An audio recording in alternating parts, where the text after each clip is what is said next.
Gotta love Zero Hedge, man. Zero Hedge is on top of things happening in the world.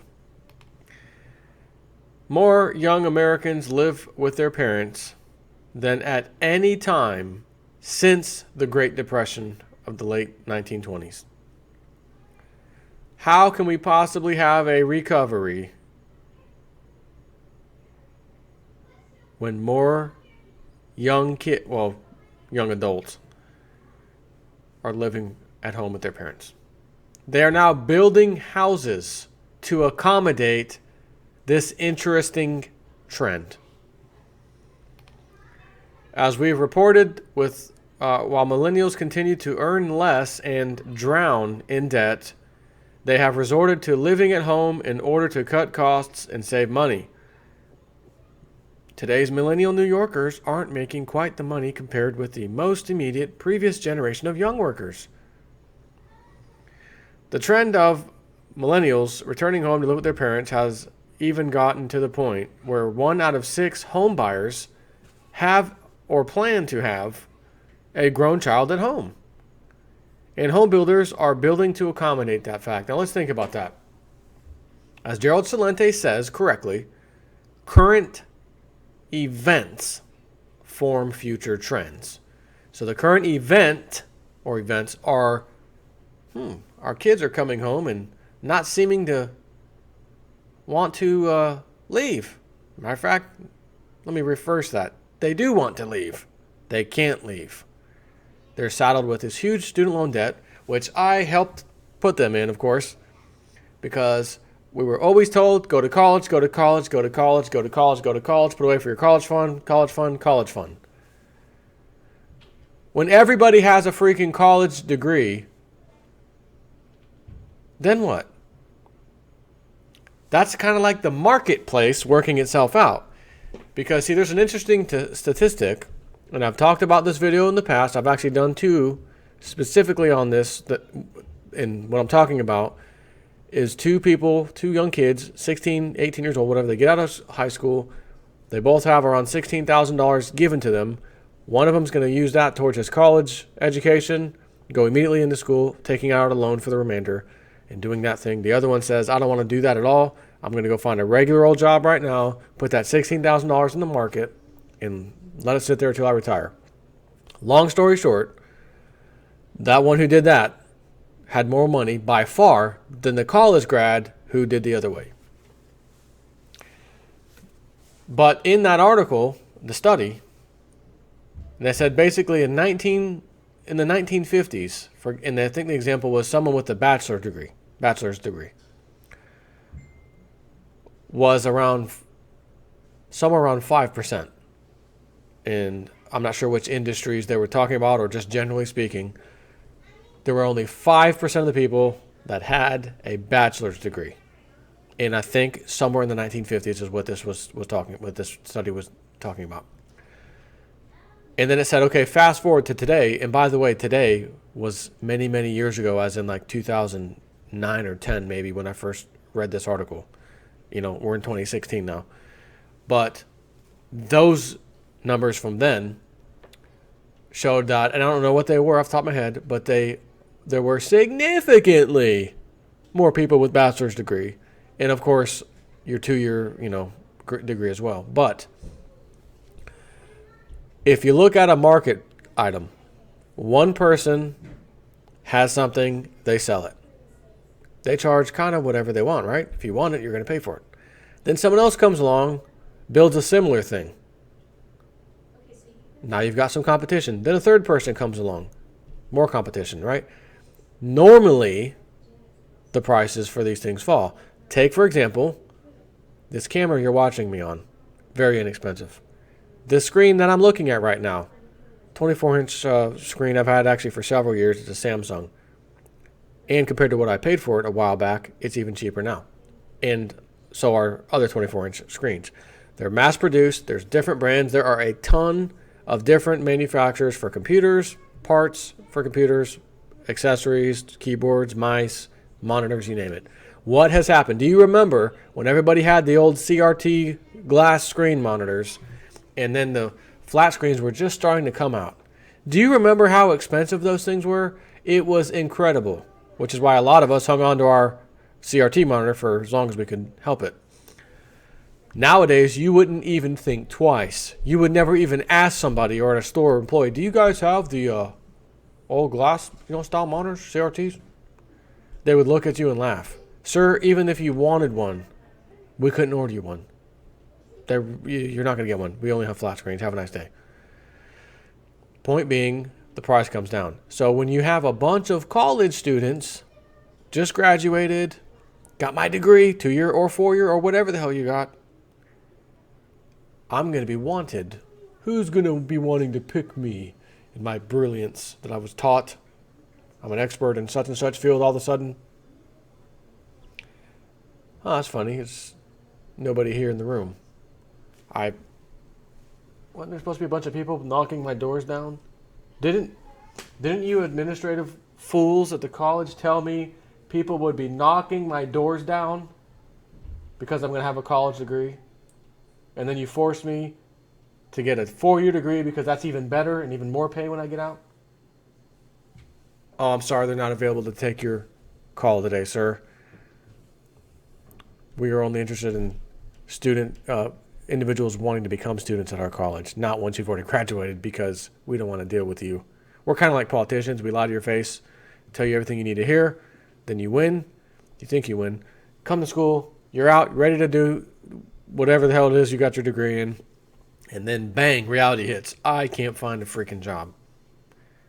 Man, and then you know what happens? Typical human behavior. I knew I shouldn't have got a degree in such and such. Man, I should have got a degree in something else. Or, my favorite one right now, is those people who don't have a college degree, who are working at the whatever job, just to work at retail or whatever it is. Waiting tables, it doesn't matter. Whatever it is. Man, if I had a college degree, I'd be making more money. I wouldn't have to work at this stupid job. Oh, that's what goes through your mind.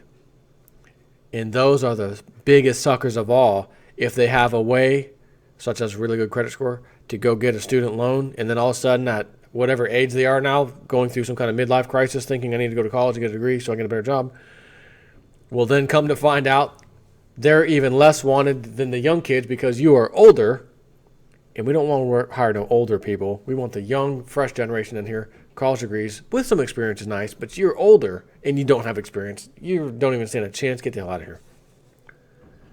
Because you have a lifestyle you're trying to you have a lifestyle you're trying to deal with. And in your mind, your lifestyle's going to get even better. So I need to be making such and such money and I deserve it and demand it because I just got a college degree. When an 18, 19, 20-year-old just got his or hers, they're new to the world. They're not expecting to make huge money right out of the gate. But they're still expecting to have a freaking job waiting for them somewhere because I got this degree. So both parties got a degree, and both parties essentially can't make ends meet and come to the realization, especially the one that went back or started to go to school late in life thinking that this is going to change their life all of a sudden, is now saying, oh my God, I can't find a job. I have the same stupid old job I used to have, which I've kept, because I didn't, I had to have a job to help go through school and everything else. So I put my body through intense stress, sleepless nights, schoolwork, go to work and do your job, schoolwork, go to work. I pained through it.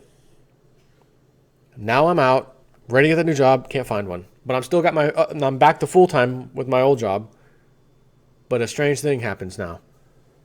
You got to start making payments on your student loans. And let me tell you something about those interest payments, especially if you get behind in late fees and stuff.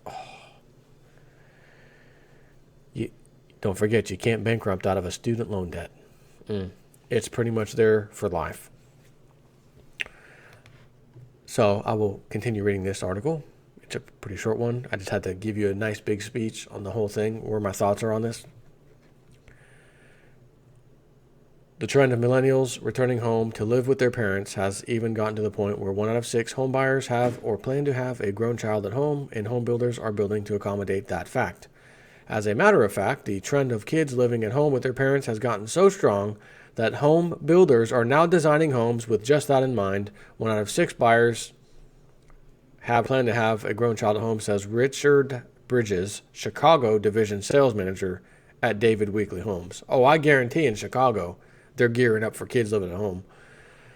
For a mere $35,000 plus, Richard says the plan can include a bedroom-bathroom suite in a finished basement to accommodate the kids who inevitably will be returning home to live. Chicago area builder Pulte Group says in their new models, kids can enjoy a bedroom-bathroom suite with a kitchenette and separate living space. Our next-gen option is the greatest in housing since indoor plumbing, said Jeff Roos, Western Regional President at Lennar Corporation. Stunningly, according to a new Pew Research Center analysis, 32.1% of all millennials are living with their parents now, which is more than any other time since the Great Depression. And I think I'll just give you a little screenshot of that because that's a nice little chart to take a peek at. As you can see, Great Depression right around here. Boop. It peaks. People living at home.